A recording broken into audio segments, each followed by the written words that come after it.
કેમ છો? Good morning મારા વાલા મિત્રો. આજે 19/8/2024 અને સોમવારનો દિવસ, શ્રાવણ મહિનાનો આ ત્રીજો સોમવાર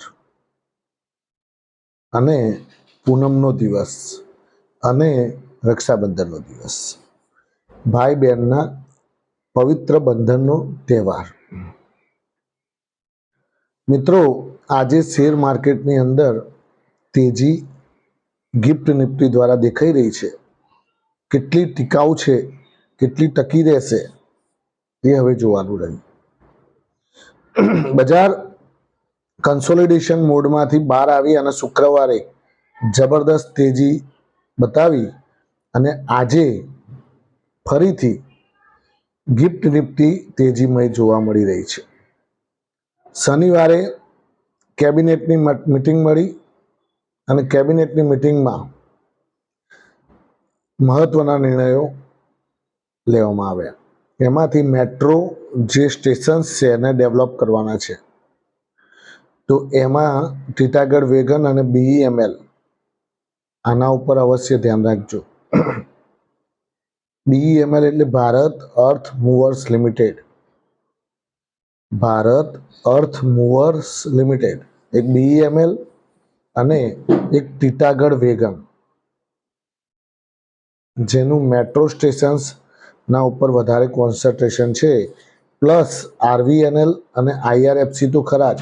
IRFC તો તમે લોંગ ટર્મ માટે લઈને મૂકી રાખો, ઉપર નીચે થાય એ જોવાનું જ નહીં. એને IRFC, NBCC આ બધા તો તમારે આગળ જઈ 5 વર્ષે જ જોવાના. 5 વર્ષ તો એટલે FD પાકે એમ જોવાનું. એટલે તમને IRFC નો 1000 રૂપિયાનો ભાવ જોવા મળશે અને આ બધા જે છે ને, આ NBCC ને FNBCC એ બધા 500 ઉપરના ભાવ આવશે. 500 ઉપર, સોરી, IRFC પણ 500 ઉપર જતું રહેશે ને RVNL 1000 ઉપર તમને જોવા મળશે. આ બધા ડબલ ઉપર ભાવ હશે. ટૂંકમાં તમને FD જે રિટર્ન આપતી હોય વર્ષે કે 5 વર્ષે, FDમાં તમે પૈસા મૂક્યા હોય અને જે તમને રિટર્ન આપતી હોય એના કરતાં ડબલ રિટર્ન તમને આ શેર આપશે,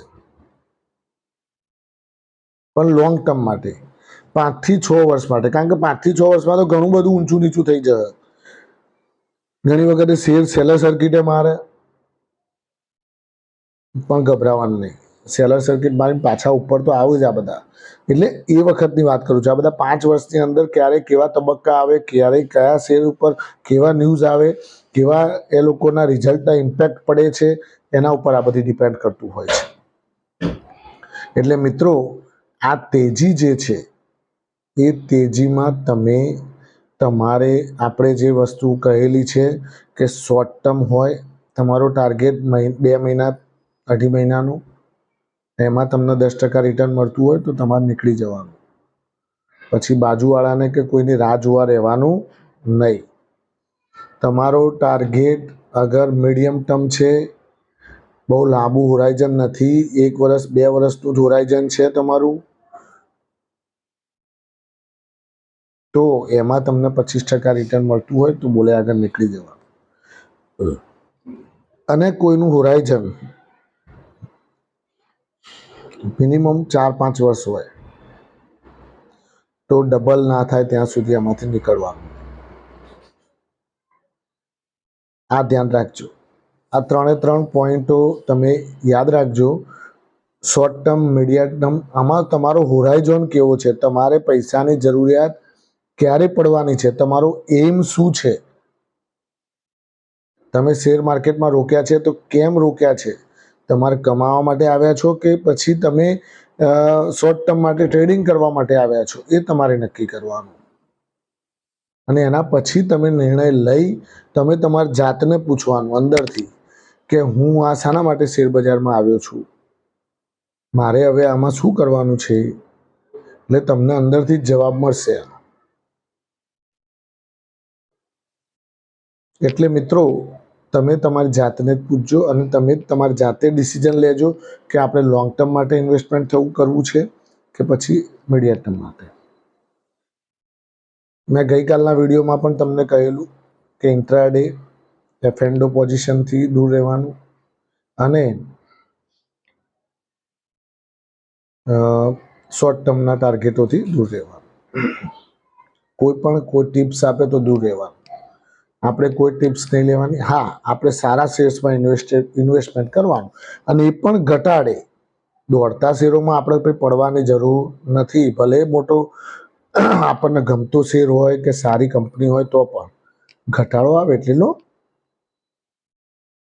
ઘટાડો આવે ને આવે, ના આવે તો જવા દો ભાઈ. એ ઉપર હેડતો હોય તો હેડવા દો એને. હવે આપણે નથી પડવું એમાં આપણે પડીએ એમ નહીં. ઉપરથી નીચે આવી ગયો તો શું કરો તમે?